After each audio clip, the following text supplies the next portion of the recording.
నమస్తే, welcome to KTV news. ముందుగా headlines.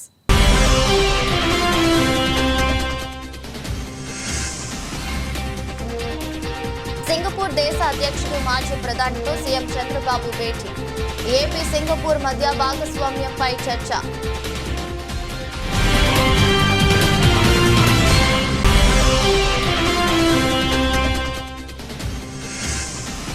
August 25 నుండి వారం రోజుల పాటు స్మార్ట్ రేషన్ కార్డుల పంపిణీ. రాష్ట్ర ఆహార మరియు పౌర సరఫరాల శాఖ మంత్రి నాదెండ్ల మనోహర్.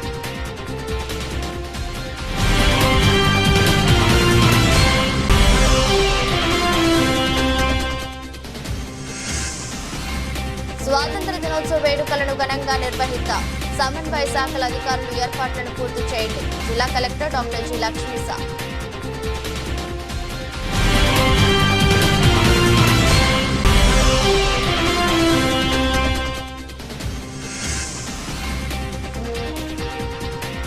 డ్రోన్ సర్వేలెన్స్ తో కాలువలోని వ్యర్థాలను పరిశుభ్రపరచండి. విజయవాడ నగర పాలక సంస్థ కమిషనర్ ధ్యానచంద్ర ఆదేశాలు.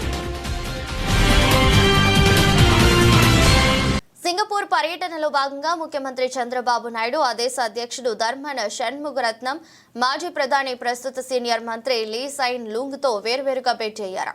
ఏపీ సింగపూర్ ప్రభుత్వాలు కలిసి వివిధ రంగాల్లో పనిచేసే అంశంపై చర్చించారు.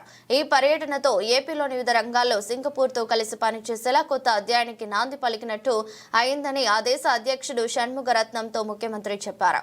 నాలెడ్జ్ ఎకానమీ, మౌలిక సదుపాయాల కల్పన, సెమీ కండక్టర్లు, అమరావతి అభివృద్ధి, అర్బన్ ప్లానింగ్, పునరుత్పాదక ఇంధన రంగాల్లో సింగపూర్ భాగస్వామ్యంతో ముందుకు వెళ్లే అంశాలపై ఇరువురు నేతలతో ముఖ్యమంత్రి చర్చించారు. ఇక సింగపూర్ మాజీ ప్రధాని ప్రస్తుత సీనియర్ మంత్రి లీ సైన్ లూంగ్ తో సమావేశమైన సీఎం చంద్రబాబు భారత్ సింగపూర్ల మధ్య సంబంధాలు మరింత బలోపేతం అయ్యేందుకు తమ పర్యటన ఉపకరిస్తుందని అన్నారు. His Excellency, High Commissioner of India to Singapore, Sri Silpak Ambule Garu, Honorable Minister for IT, Electronics, Communications, RTG and HRD, Sri Lokesh Garu, Honorable Ministers, Sri Bharat Garu, Narayan Garu, Vice Chairman of International Action Committee, Singapore Business Forum, Mr. Prasann Mukherjee Garu, Chairman CAI, Andhra Pradesh and CEO Fluent Grid Limited, Murali Krishna Garu, distinguished entrepreneurs from Singapore and India and friends. I am very happy. After a break, I came again to Singapore. First time, I went to Davos. After Davos, first visit I came to Singapore. As usual, even 2014 also I came first time to Singapore for preparing master plan details for the capital of Andhra Pradesh. Our relations with Singapore government is not new. For the last 3 decades we are working. రాష్ట్ర స్థాయి 79వ స్వాతంత్ర దినోత్సవ వేడుకలను అత్యంత వైభవంగా నిర్వహించేందుకు Indira Gandhi municipal స్టేడియంను సర్వాంగ సుందరంగా తీర్చిదిద్దేందుకు అవసరమైన అన్ని ఏర్పాట్లను ప్రణాళిక ప్రకారం త్వరితగతిన పూర్తి చేయాలని జిల్లా కలెక్టర్ డాక్టర్ జి లక్ష్మీసా ఆదేశించారు. స్వాతంత్ర్యం దినోత్సవ వేడుకలు 2025కు చేయాల్సిన ఏర్పాట్లపై collector Lakshmisha joint collector S ఇలకియాతో కలిసి మంగళవారం కలెక్టరేట్లో సమన్వయ శాఖల అధికారులతో సమావేశం నిర్వహించారు. ఈ సందర్భంగా కలెక్టర్ మాట్లాడుతూ ఆగస్టు 15 రానున్న స్వాతంత్ర దినోత్సవ రాష్ట్ర స్థాయి వేడుకల నిర్వహణకు చేయాల్సిన ఏర్పాట్లపై ప్రత్యేకంగా దృష్టి సారించాలన్నారు. గౌరవ ముఖ్యమంత్రి, గౌరవ ప్రజా ప్రతినిధులు, ఉన్నతాధికారులతో పాటు దాదాపు 5,000 మంది విద్యార్థులు వేడుకల్లో పాల్గొన్నారని తెలిపారు. చిన్నారులకు అవసరమైన అల్పాహారం, తాగునీరు వంటివి అందించేలా విద్యాశాఖ అధికారులు చర్యలు తీసుకోవాలన్నారు. ప్రాంగణంలో నిరంతర విద్యుత్ సరఫరా జరిగేలా విద్యుత్ శాఖ అధికారులు జనరేటర్లను ఏర్పాటు చేయాలన్నారు. వైద్య ఆరోగ్య శాఖ అత్యవసర మందులతో ప్రత్యేక మెడికల్ క్యాంపులు ఏర్పాటు చేయాలన్నారు.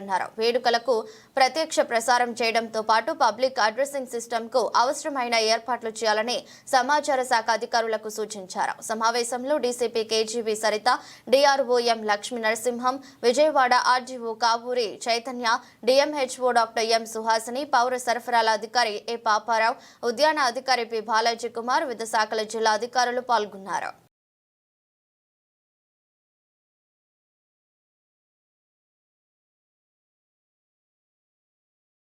వచ్చే నెల 25 నుండి 31వ తేదీ వరకు వారం రోజుల పాటు స్మార్ట్ రేషన్ కార్డులను పంపిణీ చేయనున్నామని రాష్ట్ర ఆహార మరియు పౌర సరఫరాల వినియోగదారుల వ్యవహారాల శాఖ మంత్రి నాదెండ్ల మనోహర్ తెలిపారు. మంగళవారం రాష్ట్ర సచివాలయం ప్రచార విభాగంలో మంత్రి పాత్రికేయులతో మాట్లాడుతూ ఈ స్మార్ట్ రేషన్ కార్డులను రాష్ట్రంలోని 1,40,97,486 మందికి ఉచితంగా పంపిణీ చేయబోతున్నట్లు తెలిపారు.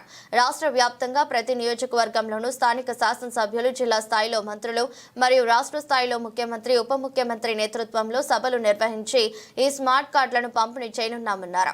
దేశంలోనే ప్రథమంగా 96.05% మేర రేషన్ కార్డుల కేవైసీని పూర్తి చేసి దేశంలోనే రాష్ట్ర ప్రథమ స్థానంలో నిలిచినట్లు ఆయన తెలిపారు. 5 సంవత్సరాల్లోపు 80 సంవత్సరాలు పైబడిన మొత్తం 11,47,132 మంది కేవైసీ చేయాల్సిన పని లేదన్నారు. రేషన్ కార్డుల్లో మార్పులు చేర్పులకు రాష్ట్ర వ్యాప్తంగా 16,08,612 దరఖాస్తులు రాగా వాటిలో 15,32,758 దరఖాస్తులను సానుకూలంగా పరిష్కరించడం జరిగిందని, కేవలం 4.72% దరఖాస్తులను మాత్రమే తిరస్కరించడం జరిగిందన్నారు. రాష్ట్ర పౌర సరఫరాల శాఖ కమిషనర్ సౌరభ్ గౌరీ సమావేశంలో పాల్గొన్నారు. కూటమి ప్రభుత్వం ఏర్పడిన తర్వాత పౌర సరఫరాల శాఖ నుంచి అనేక సంస్కరణలు, కొత్త విధానం, ప్రజలకి మరింత మెరుగైన సేవలు అందించే ఆలోచనతో రాష్ట్ర వ్యాప్తంగా పారదర్శకంగా జరిగే ప్రతి ప్రక్రియలో కూడా అందరినీ భాగస్వాములు చేయాలనే ఉద్దేశంతో ఈ రైస్ కార్డుల ప్రక్రియ ప్రారంభించడం జరిగింది. మీ అందరికీ తెలుసు, జాతీయ ఆహార భద్రతా చట్టం ప్రకారంగా కేంద్ర ప్రభుత్వం సహాయంతో ఈ కార్యక్రమాన్ని దిగ్విజయంగా రాష్ట్రంలో ముందు తీసుకెళ్తా ఉన్నాం. కేంద్ర ప్రభుత్వం 60% రైస్ కార్డులకి సహాయం అందిస్తుంటే రాష్ట్ర ప్రభుత్వం 40% పౌరులకి ఈ శాఖ ద్వారా మేము అందించగలుగుతున్నాం. ఎప్పుడైతే కొత్త రైస్ కార్డ్స్లో మార్పులు, చేర్పులు, చిరునామాలో చేర్పులు వీటికి అవకాశం కల్పించామో పెద్ద ఎత్తున రాష్ట్ర వ్యాప్తంగా మాకు అప్లికేషన్స్ వచ్చినాయి. 16,08,612 అప్లికేషన్స్ రాగా అందులో 15,32,758 అప్లికేషన్స్ని డిస్పోజ్ ఆఫ్ చేయడం జరిగింది. అంటే అనుకూలంగా డిస్పోజ్ ఆఫ్ చేయడం. కేవలం 4.72% మాత్రం తిరస్కరించడం జరిగింది. సో దీనివల్ల ఈ ప్రక్రియ ద్వారా కొత్తగా 9,87,644 మందికి రేషన్ కార్డులో వాళ్ళ పేర్లు నమోదు చేసుకునే అవకాశం కూటమి ప్రభుత్వం కల్పించింది. తద్వారా ఈ సంఖ్య ఈ రోజుకి రాష్ట్ర వ్యాప్తంగా రైస్ కార్డుల సంఖ్య 1,45,00,000. రాష్ట్ర కేంద్ర విభాగాలు సమన్వయంతో పనిచేసి ఏపీని గంజాయి డ్రగ్స్ రహిత రాష్ట్రంగా తీర్చిదిద్దాలని ప్రభుత్వ ప్రధాన కార్యదర్శి కె విజయానంద్ సూచించారు. ఆంధ్రప్రదేశ్ రాష్ట్ర స్థాయి 2వ త్రైమాసిక ఎన్సీఓఆర్డీఏ సమావేశం మంగళవారం రాష్ట్ర సచివాలయంలో ఆయన అధ్యక్షతన జరిగింది. ఈ సందర్భంగా సీఎస్ మాట్లాడుతూ రాష్ట్రంలో గంజాయి డ్రగ్స్ నియంత్రణకు రాష్ట్ర ప్రభుత్వం ఇప్పటికే ప్రత్యేకంగా elite anti narcotics group for law enforcement ను ఏర్పాటు చేయగా అది విజయవంతంగా పనిచేస్తుందని కొనియాడారు. ముఖ్యంగా ఉత్తరాంధ్ర గిరిజన ప్రాంతాల్లో గంజాయి సాగును పూర్తిగా నియంత్రించేందుకు పెద్ద ఎత్తున సాంకేతికతను వినియోగించి చర్యలు తీసుకోవడం జరుగుతుందని పేర్కొన్నారు. గంజాయి సాగుకు బదులుగా ఆ ప్రాంతంలోని గిరిజనులకు కాఫీ, సిల్వర్ ఓక్ వంటి మొక్కలను అందించి వారి జీవనోపాధిని మెరుగుపరిచేందుకు పెద్ద ఎత్తున చర్యలు తీసుకోవడం అభినందనీయమని పేర్కొన్నారు. ఇటీవల గుంటూరులో గంజాయి, మాదక ద్రవ్యాల నియంత్రణపై నిర్వహించిన ర్యాలీలో ముఖ్యమంత్రి నారా చంద్రబాబు నాయుడు పాల్గొన్న కార్యక్రమంలో 10,000 మందికి పైగా యువత ప్రజలు పాల్గొని వాటికి దూరంగా ఉంటామని ప్రతిజ్ఞ చేశారని గుర్తు చేశారు. యువత వీటికి దూరంగా ఉండేందుకు వీలుగా వారిలో పెద్ద ఎత్తున అవగాహన కల్పించాల్సిన అవసరం ఉందని, ఆ దిశగా తగిన చర్యలు తీసుకోవాలని సీఎస్ విజయానంద్ సూచించారు. ఈ సమావేశంలో రాష్ట్ర సాధారణ పరిపాలన శాఖ ముఖ్య కార్యదర్శి ముఖేష్ కుమార్ మీనా, కోస్టల్ పోలీస్ విభాగానికి సంబంధించి Visakha range DIG Gopanath Chetty, Eagle SP Nagesh Babu, NCB Visakhapatnam SP Rajan Kumar, DRI DD Surya తదితరులు పాల్గొన్నారు. అలాగే వైద్య ఆరోగ్య శాఖ స్పెషల్ సీఎస్ కృష్ణబాబు, హోంశాఖ ముఖ్య కార్యదర్శి Kumar Vishwajit, IB, DRI, NCB తదితర కేంద్ర రాష్ట్ర ప్రభుత్వ విభాగాల అధికారులు వర్చువల్ గా పాల్గొన్నారు. మానవ అక్రమ రవాణా వ్యతిరేక పోరాటంలో బాధితుల రక్షణ, వారి సంక్షేమమే కేంద్రంగా అమలు చేసే విధానంతో రాష్ట్ర ప్రభుత్వం నిర్ణయాత్మక చర్యలు తీసుకోవాలని విముక్తి అక్రమ రవాణా బాధిత మహిళల రాష్ట్ర సమాఖ్య అధ్యక్షులు రావులు అపూర్వ రాష్ట్ర ప్రభుత్వాన్ని డిమాండ్ చేశారు. ప్రపంచ మానవ అక్రమ రవాణా వ్యతిరేక దినోత్సవాన్ని పురస్కరించుకుని ఆడ్సెక్ ఆంధ్రప్రదేశ్ చాప్టర్, విముక్తి హెల్ప్, ఆర్హెడ్స్ మరియు గైడ్ స్వచ్ఛంద సంస్థలు స్థానిక ప్రెస్ క్లబ్ లో మానవ అక్రమ రవాణా బాధిత మహిళలతో మీడియా సమావేశం నిర్వహించారు. ఈ సందర్భంగా మాట్లాడుతూ రాష్ట్రంలో మానవ అక్రమ రవాణా నిరోధం కోసం రాష్ట్ర ప్రభుత్వం మరియు సిఐడి డిపార్ట్మెంట్ చేస్తున్న కృషి అభినందనీయమన్నారు. కానీ అక్రమ రవాణా కేసులు లేని రాష్ట్రంగా ఆంధ్రప్రదేశ్ ఖ్యాతిని నిలపాలి అంటే బాధితుల రక్షణ, వారి సంక్షేమమే కేంద్రంగా మానవ అక్రమ రవాణా యూనిట్స్ ను బలోపేతం చేసి ట్రాఫికర్స్ కు శిక్షలు పడేలా చేయడంతో పాటు బాధిత మహిళలకు నష్టపరిహారం, పునరావాస సేవలు కూడా మానవ అక్రమ రవాణా యూనిట్స్ ద్వారా అందించాలని రాష్ట్ర ప్రభుత్వాన్ని డిమాండ్ చేశారు. నేను హెల్ప్ సంస్థకి కార్యదర్శిగా పనిచేస్తున్నాను. హెల్ప్ సంస్థ ఆంధ్రప్రదేశ్లో మానవ అక్రమ రవాణాకు వ్యతిరేకంగా, అదేవిధంగా బాధిత మహిళలకు రక్షణ, పునరావాసం, వాళ్లకు హక్కులు వాళ్ళకు కల్పిస్తూ వాళ్ళ డిగ్నిటీకి భంగం కలగకుండా గౌరవింపబడాలనే ఉద్దేశంతో పనిచేస్తూ ఉంది. సో ఈరోజు ప్రపంచ అక్రమ రవాణా వ్యతిరేక దినోత్సవం జరుపుకుంటున్నారు ప్రపంచవ్యాప్తంగా. అందులో భాగంగా ఆంధ్రప్రదేశ్లో కూడా జరుపుకుంటూ ఉన్నాం. సో ముఖ్యంగా ప్రస్తుతం గైడ్, విజయవాడ సంబంధించిన గైడ్ అనే సంస్థ, ఆర్హెడ్స్ అనే సంస్థ, విముక్తి కలిపి జాయింట్గా బాధితురాలని చైతన్యపరచడం అనేది ముఖ్య ఉద్దేశం. రెండు, ప్రభుత్వ దృష్టికి బాధితుల సమస్యలు తీసుకెళ్లాలనే ఉద్దేశంతోనే ఈరోజు సమావేశం ఏర్పాటు చేశాము. ముఖ్యంగా ఈరోజు మేము కోరుకోవడం ఏంటంటే, రాష్ట్ర ప్రభుత్వం మానవ అక్రమ రవాణా నిరోధానికి చేస్తున్నటువంటి కృషిని మేము పూర్తిగా అభినందిస్తున్నాము. అయితే విజయవాడ వాసవి నగర్లో జరిగిన చోరీ కేసును పోలీసులు ఛేదించారు. జల్సాలకు అలవాటు పడి ప్రేమికులైన మీసాల అజయ్ కుమార్ ఓ బాలిక ఈ చోరీకి పాల్పడినట్లు గుర్తించి నిందితుల వద్ద నుండి 365 గ్రాముల బంగారు ఆభరణాలను స్వాధీనం చేసుకున్నారు. సాంకేతిక పరిజ్ఞానంతో ఈ కేసును 24 గంటల వ్యవధిలోనే ఛేదించామని ఏసీపీ దామోదర్ తెలిపారు. విజయవాడ నగరంలో దొంగతనాలకు పాల్పడుతున్న ప్రేమ జంటను పటమట పోలీసులు అరెస్ట్ చేశారు. ఈ మేరకు ఏర్పాటు చేసిన విలేకరుల సమావేశంలో ఏసీపీ దామోదర్ మాట్లాడుతూ, ఈ నెల 27న పటమట పోలీస్ స్టేషన్ పరిధిలో దొంగతనం జరిగినట్లు తమకు ఫిర్యాదు అందిందన్నారు. పటమట వాసవి నగర్ కాలనీకి చెందిన చిరుమామిళ్ల ప్రసాద్ వన్ టౌన్ లో గ్యాస్ కంపెనీలో విధులను నిర్వహిస్తుంటారని, సోమవారం ఉదయం లేచి చూసేసరికి బెడ్రూమ్ లో ఉన్న బీరువా పగలకొట్టి ఉందని, అందులో ఉన్న 365 గ్రాముల బంగారం, నగదు మాయమైందన్నారు. దీంతో దొంగలు పడినట్లు గుర్తించిన ప్రసాద్ వెంటనే పటమట పోలీసులకు ఫిర్యాదు చేశారని చెప్పారు. వెంటనే రంగంలోకి దిగి సీసీ కెమెరాల ఫుటేజీలు పరిశీలించగా అందులో ఒక బాలిక, ఒక పురుషుడు కలిసి నేరం చేసినట్లు తెలిపారు. తేలిందన్నారు. దీనికి ముందు రోజు ఫుటేజీని పరిశీలిస్తే ఆసక్తికరమైన విషయం వెలుగు చూస్తుంది. ఆ ఇద్దరు ఫన్ టైమ్స్ రోడ్లోనే ఒక ఇంటి గేటుకు కట్టివేసి కుక్క పిల్లను సైతం చోరీ చేశారు. మిసాల అజయ్ కుమార్ ఓ బాలిక ఈ చోరీకి పాల్పడినట్లు గుర్తించి నిందితుల వద్ద నుండి 365 గ్రాముల బంగారు ఆభరణాలను స్వాధీనం చేసుకున్నామన్నారు. జల్సాలకు అలవాటు పడి చోరీ బాట పట్టారని ఏసీపీ వివరించారు.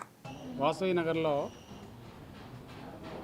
గుణాన కాలనీ దగ్గర ఉంటుంది. వాసవి నగర్ కాలనీ వాస్తవ్యులైన వాసవి నగరం వాస్తవి నగర్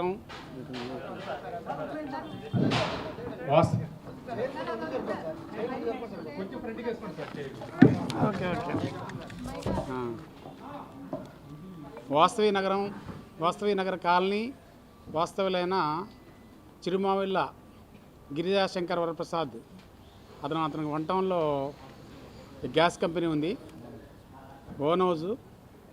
వాళ్ళ కూతురు వాళ్ళు ఇక్కడ మన ఎస్ఎల్వి కాలనీలో ఉంటారు, ఎస్ఎల్వి విల్లాస్లో.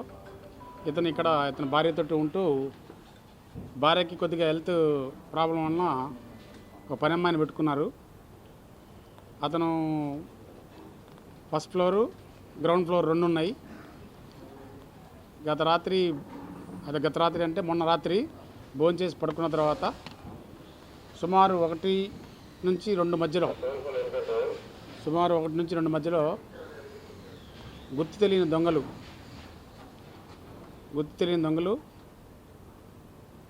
ఇంటికి వచ్చి ఇంటి ముందున్న మెయిన్ డోర్ పక్కన ఆ ఈస్ట్ సైడ్ ఉన్న కిటికీ సువ్వలు ఎరగొట్టి ఆ సువ్వల నుంచి లోపలికి దూరి తలుపు తీసుకొని లోపలికి వెళ్ళి ఆ ఇంట్లో ఉన్న ఆ బెడ్రూమ్లో వాళ్ళు పడుకున్నారు, భార్యాభర్త ప్లస్ ఈ పని అమ్మాయి కూడా ఒక బెడ్రూమ్లో పడుకున్నారు. ఇంకో బెడ్రూమ్ ఖాళీగా ఉంది. ఆ బెడ్రూమ్లో ఖాళీగా ఉన్న బెడ్రూమ్లో బీరువా ఉంది. ఆ బీరువాలో ఉన్న ఆ బీరువాని పగలగొట్టేసి ఆ బీరువాలో లాకర్ కీ ఓపెన్ చేసే ఉంది. ఆ బీరువాలో ఉన్న ఈ బంగారు వస్తువులన్నీ కూడా సుమారుగా 360 గ్రాముల బంగారం, సుమారు 7.5 లక్షల చిల్లర వర్తగల వస్తువులను తీసుకుని వెళ్ళిపోవడం జరిగింది. దాని మీద మనకి మా యొక్క పడమట పోలీసు క్రైమ్ స్టాఫ్ సిపి గారి యొక్క ఉత్తర్వుల మేరకు madam DCP madam Sarita madam యొక్క ఇప్పుడు నేరం చేయలేదండి, ఇది ఫస్ట్ టైం నేరం చేయటం. వాళ్ళిద్దరూ పోక్సో కేసులో గొడవపడి ఇద్దరు అమ్మాయిని ఏదో ఇబ్బంది పెడితే ఆ అమ్మాయితో పాటు చేశాడు తప్ప పోక్సో కేసు తప్ప నేరం ఏం చేయలేదు. కుక్కపిల్లని మనకి ఆ కుక్కపిల్ల ఏంటంటే వాడు తర్వాత మనకి నేరం చేసిన తర్వాత తెలిసింది. ఆ కుక్కపిల్లని వాడు అంతకుముందు 2 days బ్యాక్ మన గురునానక్ కాలనీలో వాళ్ళ ఇంట్లో మన రింకీ అని ఇక్కడ మన పంటకాల రోడ్లో సిఎట్ కారు టైర్ షాప్ ఉంది. దాని ఓనర్ ఇంటి గేట్ కట్టేసి ఉంటే ఈడు ప్లస్ ఆ అమ్మాయి ఇద్దరు కూడా వచ్చి ఆ కుక్కపిల్లని తీసుకొని వెళ్ళడం జరిగింది. ఆ కుక్కపిల్లని వాళ్ళతో పాటు ఉంచుకొని దాన్ని అమ్మాలన్న ఉద్దేశంతో మన ఆ ఓనర్ చెప్పిన దాని ప్రకారం దాని యొక్క కాస్ట్ 85,000 ఉంటుందని చెప్పాడు. దాన్ని అమ్మాలన్న ఉద్దేశంతో వాడు దాన్ని ఎమ్మడి పెట్టుకొని తిరుగుతూ ఉన్నాడు. అది కూడా మనకి లక్కీలు ఏంటంటే మన సీసీ ఫుటేజ్లలో దొరికింది. అదే కాకుండా ఈడు అంతకుముందు సీసీ ఫుటేజ్లో అంతకుముందు రోజే ఒకరోజు ముందు వచ్చేసి వాడు దాని ఆ ప్లేస్ అంతా చూసుకున్నాడు. ఇట్లా మనకి క్లియర్గా సీసీ ఫుటేజ్లలో అన్ని రకాలుగా మనకి ఇన్ఫర్మేషన్ ఉంది. కాబట్టి సీసీ కెమెరాలు అనేది మనకి ఇక్కడ మెయిన్ రోలు. మేము ఒక 5% వర్క్ చేస్తే సీసీ కెమెరాలు 95% వర్క్ చేసినాయి. ప్రతి కేసు కూడా మనకి ఈ మధ్యకాలంలో పడమట మర్డర్ కేసు, ఇక్కడ ఆటనగర్లో జరిగింది మర్డర్ కేసు. అది రాత్రిపూట ఈవినింగ్ 6 o'clock అమ్మాయి చనిపోయింది. తెల్లారి పొద్దున 5:45కి ముద్దతో సహా పట్టుకొని మొత్తం టోటల్ కెమెరాలన్నీ చెక్ చేస్తే ఆ కెమెరాల ద్వారా మన కేసు డిటెక్ట్ అయింది. అదేవిధంగా ఈ మధ్య మినర్వా బ్లూ బాక్స్లో మన పడమట మాచవరం కేసు, ఒక అమ్మాయిని తీసుకొచ్చి కిడ్నాప్ చేసి రూమ్లో పెట్టి ఆపోజిట్ నోవాటల్కి దాంట్లో అమ్మాయిని పెట్టి అమ్మాయిని కత్తితో బెదిరించేసి తర్వాత అమ్మాయి దగ్గర బంగారు వస్తువులు దోసుకొని వెళ్ళిపోయాడు. ఆ రోజు మనకి 11:12 చెప్పారు. ఆ మధ్యాహ్నం మనకి గుంటూరులో ఆల్మోస్ట్ ఆల్ మాజీ సీఎం వైఎస్ జగన్ పర్యటనలో భద్రత కల్పించడం లేదు. వైఎస్ జగన్ భద్రతపై మాకు ఆందోళనగా ఉంది. జగన్ వైసీపీని భూస్థాపితం చేయాలనే ఆలోచనలో ఉన్నట్లున్నారు. వైసీపీ నేతలపైనే దాడి చేసి తిరిగి తప్పుడు కేసులు పెడుతున్నారు. మీరు ఇచ్చినవన్నీ చక్రవడ్డీతో సహా తిరిగి ఇస్తాం. ఎగిరి పడితే రాబోయే రోజుల్లో ఎగరేసి తంతాం. మాజీ మంత్రి రోజా గమనిస్తున్నారు. సో ఈ విధంగా తప్పుడు కేసులు పెట్టిన చంద్రబాబు నాయుడు కూటమి ప్రభుత్వాన్ని కూకటి వేళ్లతో సహా పెకిలించి బయటపడేసేంత వరకు మేమందరం కూడా పోరాడతామని కూడా ఈ సందర్భంగా తెలియజేసుకుంటున్నాను. అండ్ ఈరోజు తెలుగుదేశం పార్టీకి చెప్తున్నాను, ప్రశాంతి గారికి ఏదో జరిగిపోయిందని అన్ని ఛానల్లో డిస్కషన్ పెట్టి ప్యానెల్ మీటింగ్లు పెట్టి మళ్ళీ ప్రసన్న కుమార్ రెడ్డి ఇంటికి పోయి ఆయన ఇల్లు డ్యామేజ్ చేసింది మీరందరూ చూశారు. పోలీస్ స్టేషన్లో వెంటనే కేసులు పెడతారు. కోర్టు కూడా ఏ విధంగా తప్పు పట్టిందో మనం చూసాం. కానీ నా విషయంలో అంత వల్గర్ గా మాట్లాడుతుంటే అదే ప్రశాంతి పెంచి పోషిస్తున్న ఆర్పి, అదే వేమిరెడ్డి గారు పెంచి పోషిస్తున్న ఆర్పి అన్ని రకాలుగా మాట్లాడుతుంటే ఎందుకు పోలీసులు కేసు పెట్టట్లేదు, కోర్టులో ఎందుకు సుమోటోగా తీసుకొని అలాంటి వాళ్ళకి బుద్ధి చెప్పట్లేదని నేను అడుగుతున్నాను. ఈరోజు నా నియోజకవర్గంలో భానుప్రకాష్ అనేవాడు తండ్రి పేరు చెప్పుకొని రాజకీయాల్లోకి వచ్చాడు. మేము కష్టపడి పైకి వచ్చిన వాళ్ళు. అలాంటి వాడితో కూడా లోకేష్ గారు నన్ను ఈరోజు మాట్లాడిస్తున్నారు. మరి దీని గురించి ఎందుకు ఏ ఛానల్లో కూడా ప్యానెల్ డిస్కషన్ చేయట్లేదు? మేధావులు విశ్లేషకులు ఎందుకు కూర్చోవట్లేదు? అంటే మీ పార్టీలో ఉంటే వాళ్ళు మంచోళ్ళు, పక్క పార్టీలో ఉంటే వాళ్ళు చెడ్డోళ్ళు. ఇదే ప్రశాంతి వైసీపీ నుంచే కదా వచ్చింది. మరి ఆవిడ కోసం అంత ఆరాటపడిన వాళ్ళు ఈరోజు హారిక గారికి ఒకటి జరిగినా నాకు ఒకటి జరిగినా ఎందుకు పట్టించుకోవట్లేదు? మేము మహిళలు కాదా? మాకు మనోభావాలు లేదా? మా ఫ్యామిలీలు బాధపడవా? కాబట్టి ఈరోజు అధికారం ఉంది కదా అని ఎగిరెగిరి పడితే రాబోయే కాలంలో జగనన్న ముఖ్యమంత్రి అయిన తర్వాత ఎగిరెగిరి పడిన వాళ్ళని ఎగరేసి తంతామని కూడా ఈ సందర్భంగా తెలియజేస్తారు. రైతులకు ఆగస్టు 2న అన్నదాత సుఖీభవ పీఎం కిసాన్ నిధులు జమ చేసేందుకు చర్యలు. అమరావతి 29 జూలై ఆగస్టు 2వ తేదీన అర్హులైన రైతులందరికీ అన్నదాత సుఖీభవ పీఎం కిసాన్ నిధులు జమ చేసేందుకు ప్రభుత్వం ఏర్పాట్లు చేస్తుందని ప్రభుత్వ ప్రధాన కార్యదర్శి కె విజయానంద్ వెల్లడించారు. ఈ అంశంపై మంగళవారం రాష్ట్ర సచివాలయంలో ఆయన సంబంధిత శాఖల అధికారులతో సమీక్షించారు. ఈ సందర్భంగా సీఎస్ మాట్లాడుతూ రైతులకు ఆర్థికంగా మరింత చేయూతను అందించే లక్ష్యంతో సూపర్ 6 కార్యక్రమంలో భాగంగా అర్హులైన ప్రతి రైతుకు ఏడాదికి 20,000 రూపాయలు వంతున అన్నదాత సుఖీభవ పీఎం కిసాన్ కింద సహాయం అందించడం జరుగుతుందని తెలిపారు. ఈ పథకానికి సంబంధించి ఇంకా కేవైసీ మరియు ఎన్సిపిఐ మ్యాపింగ్ కాని వారు వెంటనే సమీపంలోని రైతు సేవా కేంద్రాలను సంప్రదించి ఈ కేవైసీ మరియు మ్యాపింగ్ ప్రక్రియను పూర్తి చేయించుకోవాలని చెప్పారు. ఈ పథకం అమలుకు ఇంకా మరో 3 రోజుల వరకు సమయం ఉన్నందున ఈ 2 అంశాలు పెండింగ్ లో ఉన్న రైతులందరూ తప్పనిసరిగా రైతు సేవా కేంద్రాలను సంప్రదించాలని ఆయన సూచించారు. సమావేశంలో రాష్ట్ర వ్యవసాయ పశుసంవర్ధక మత్స్యశాఖల ప్రత్యేక ప్రధాన కార్యదర్శి బి రాజశేఖర్, ఆర్థిక శాఖ కార్యదర్శి వి వినయ్ చంద్, అదనపు CCLA Prabhakar Reddy, RTGS CEO Prakhar Jain, UBI AGM Srinivas పాల్గొన్నారు. అలాగే వర్చువల్ గా సిసిఎల్ఏ జయలక్ష్మి, సీఎం కార్యదర్శి రాజమౌళి, పలువురు బ్యాంకర్లు పాల్గొన్నారు.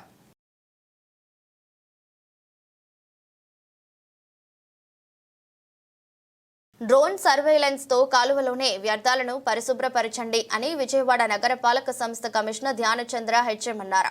మంగళవారం ఉదయం తన పర్యటనలో భాగంగా Satyanarayanapuram BRTS road, Nageswararao Pantulu road, Sivarao street, HB colony, Priyadarshini colony, Crombay road ప్రాంతాలని పర్యటించి క్షేత్రస్థాయిలో పరిశీలించారు. ఈ సందర్భంగా కమిషనర్ మాట్లాడుతూ బందరు, రైవస్, ఏలూరు, బుడమేరు కాలువలో పేరుకుపోయిన వ్యర్థాలను డ్రోన్లతో సర్వేలను చేయించి గుర్రపు డెక్కలతో వ్యర్థాలతో నిండి ఉన్న చోట పరిశుభ్రపరిచి కాలువలో నీటి ప్రవాహం ఎక్కడ ఆగకుండా చర్యలు తీసుకోవాలని అధికారులను ఆదేశించారు. నగరంలో పారిశుద్ధ్య నిర్వహణ సక్రమంగా జరగాలని, ఇంటింటికి వ్యర్థాల సేకరణ ఖచ్చితంగా జరగాలని, వర్షాకాలం దృష్ట్యా నగరంలో దోమల వలన వ్యాధులు ప్రబలకుండా ఉండేందుకు యాంటీ లార్వే ఆపరేషన్లు ఖచ్చితంగా నిర్వహించాలని అన్నారు.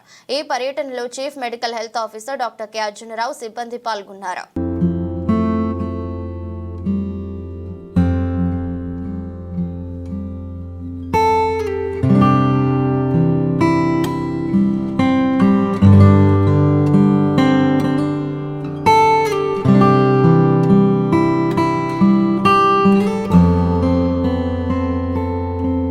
ప్రజల సహకారంతోనే మాదక ద్రవ్యాల రహిత సమాజాన్ని నిర్మించగలమని ఏసీపీ కిరణ్ కుమార్ అన్నారు. సత్యనారాయణపురం ఏకేటీపీఎం పాఠశాలలో డ్రగ్స్ వద్దు బ్రో నాదంతో ఈగల్ సెల్ ఆధ్వర్యంలో గంజాయి డ్రగ్స్ వల్ల జరిగే దుష్పరిణామాలపైన అవగాహన సదస్సు నిర్వహించారు. ఈ సందర్భంగా కిరణ్ కుమార్ మాట్లాడుతూ యువత మత్తుకు దూరంగా ఉండాలన్నారు. గంజాయి, చాక్లెట్లు తినకూడదని సూచించారు. అనంతరం విద్యార్థులతో మాదక ద్రవ్యాలకు వ్యతిరేకంగా ప్రతిజ్ఞ చేయించారు. ఈరోజు అనకాపల్లిలో ఈరోజు ఏకేటీపీ మున్సిపల్ హై స్కూల్లో ఈ అవేర్నెస్ క్యాంపు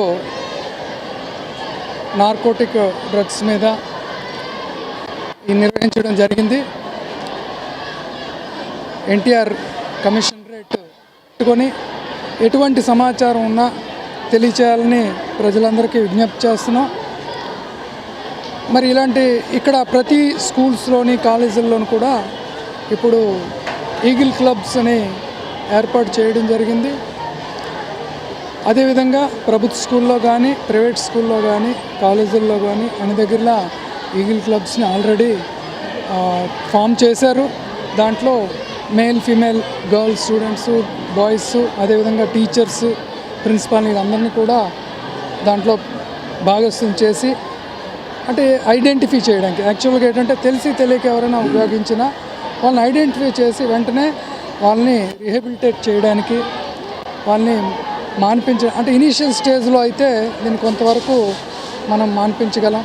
ఇంద్రకీలాద్రిపై గతేడాది దసరా శరన్నవరాత్రుల ఉత్సవాలు విజయవంతాన్ని స్ఫూర్తిగా తీసుకుని మరింత మిన్నగా సామాన్య భక్తులకు తొలి ప్రాధాన్యతనిస్తూ ప్రణాళిక ప్రకారం భక్తులకు అవసరమైన అన్ని ఏర్పాట్లు పూర్తి చేసి సాంకేతికత ఏఐ టూల్స్ అనుసంధానంతో భక్తులకు మధురానుభూతి కలిగించేలా ఈ ఏడాది దసరా ఉత్సవాలు నిర్వహించనున్నట్లు జిల్లా collector doctor G Lakshmisha CP SV Rajasekhar బాబులు తెలిపారు. సెప్టెంబర్ 22 నుంచి అక్టోబర్ 2 వరకు 11 రోజుల పాటు జరగనున్న దసరా ఉత్సవాలపై కలెక్టర్ డాక్టర్ జి లక్ష్మీసా అధ్యక్షతన కలెక్టరేట్లో సమన్వయ శాఖల అధికారుల సమావేశం జరిగింది. జిల్లా police commissioner SV Rajasekhar Babu, joint collector S Ilakkiya, Sri Durga Malleswara స్వామివార్ల ఆలయ ఈవో వికే సీనా నాయక్ తదితరులు హాజరైన సమావేశంలో రెవెన్యూ, దేవాదాయ, పోలీస్, విఎంసీ, పౌర సరఫరాల, వైద్య ఆరోగ్య, విద్యుత్, రవాణా, ఆర్ఎండ్బి, సమాచార, పౌర సంబంధాల తదితర శాఖల ఆధ్వర్యంలో చేపట్టాల్సిన పనులపై చర్చించారు. ప్రత్యేక పూజలు, ఉత్సవాలు, అమ్మవారి అలంకరణలు, భక్తుల క్యూలైన్లు, బ్యారికేడింగ్, ఆన్లైన్ కరెంట్ బుకింగ్ కౌంటర్లు, పార్కింగ్, మంచినీటి సరఫరా, పారిశుద్ధ్యం, ఘాట్ల వద్ద షవర్ల ఏర్పాటు, భద్రతా వ్యవస్థ, ప్రసాదాల తయారీ, పంపిణీ, పబ్లిక్ అడ్రసింగ్ సిస్టమ్, వైద్య శిబిరాలు, పాసులు జారీ, సూచిక బోర్డుల ఏర్పాటు తదితరాలపై చర్చించి గత అనుభవాలను దృష్టిలో ఉంచుకొని తీసుకోవాల్సిన జాగ్రత్తలపై దిశానిర్దేశం చేశారు. సమావేశంలో ఆలయ స్థానాచార్యులు వి శివప్రసాద్ శర్మ, ప్రధాన అర్చకులు L Durgaprasad, DRO M Lakshmi Narasimham, DCP KGV Saritha, వివిధ శాఖల అధికారులు పాల్గొన్నారు. అక్టోబర్ 2వ తేదీ వరకు జరుగు అమ్మవారి ఉత్సవాల సందర్భంగా ఈరోజు గౌరవ జిల్లా కలెక్టర్ గారి ఆధ్వర్యంలో ఈరోజు కోఆర్డినేషన్ మీటింగ్ జరిగింది. ఇందులో ఈఓ గారు, అదేవిధంగా డీసీపీ అడ్మిన్, జేసీ గారు, టెంపుల్ అఫీషియల్స్, అర్చక్ కమిటీ అందరూ కూడా ఈరోజు పాల్గొనడం చాలా సంతోషం. ఈసారి ఉత్సవాలను చాలా ఘనంగా జరపాలనే ఉద్దేశంతో ఈరోజు అన్ని డిపార్ట్మెంట్స్ ఇక్కడ సమన్వయం చేసుకుంటూ ముందుకు పోతున్నాము.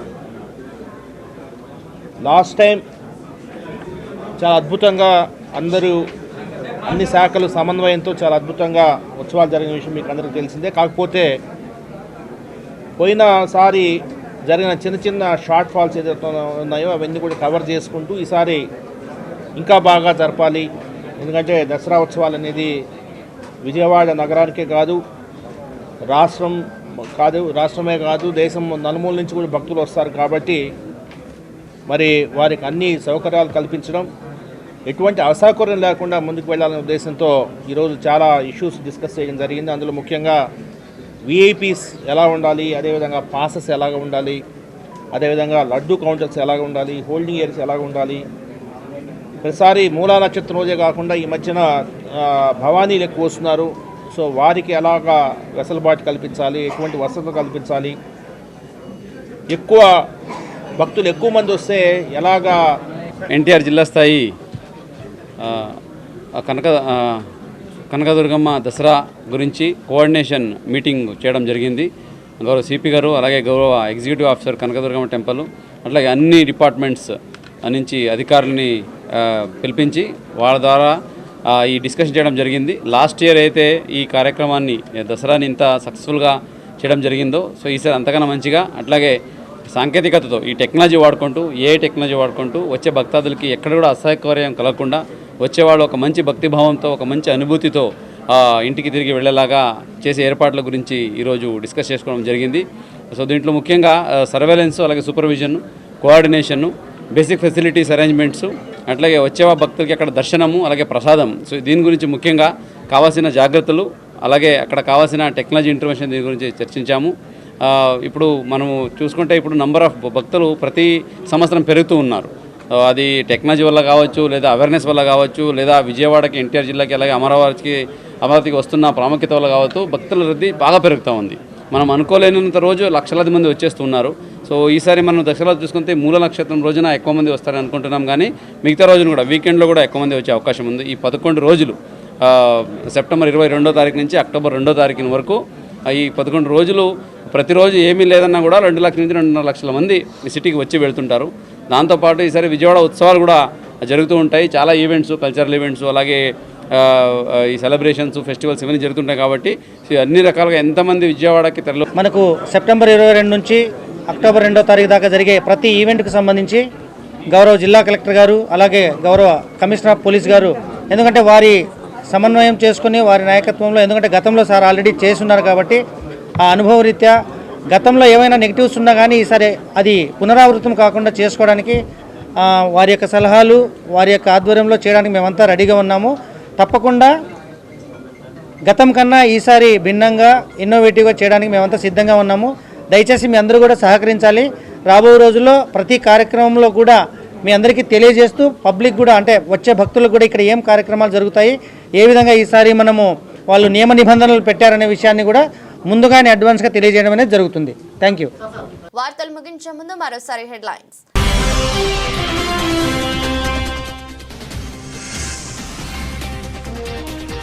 సింగపూర్ దేశ అధ్యక్షుడు మాజీ ప్రధానితో సీఎం చంద్రబాబు భేటీ. ఏపీ సింగపూర్ మధ్య భాగస్వామ్యంపై చర్చ.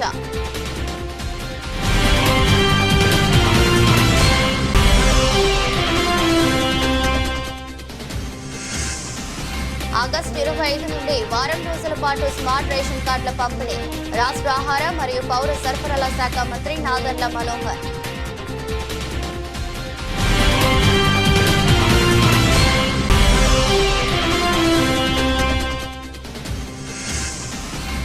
స్వాతంత్ర దినోత్సవ వేడుకలను ఘనంగా నిర్వహిద్దాం. సమన్వయ శాఖల అధికారులు ఏర్పాట్లను పూర్తి చేయండి. జిల్లా collector doctor G Lakshmisha.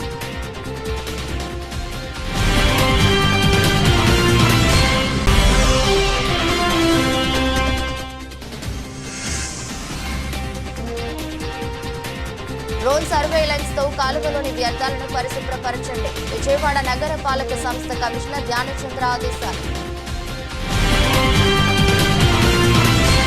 ఎదురస్ట్ bulletin మరో బులెటిన్లో మళ్ళీ కలుద్దాం. అంతవరకు సెలవు. నమస్కారం.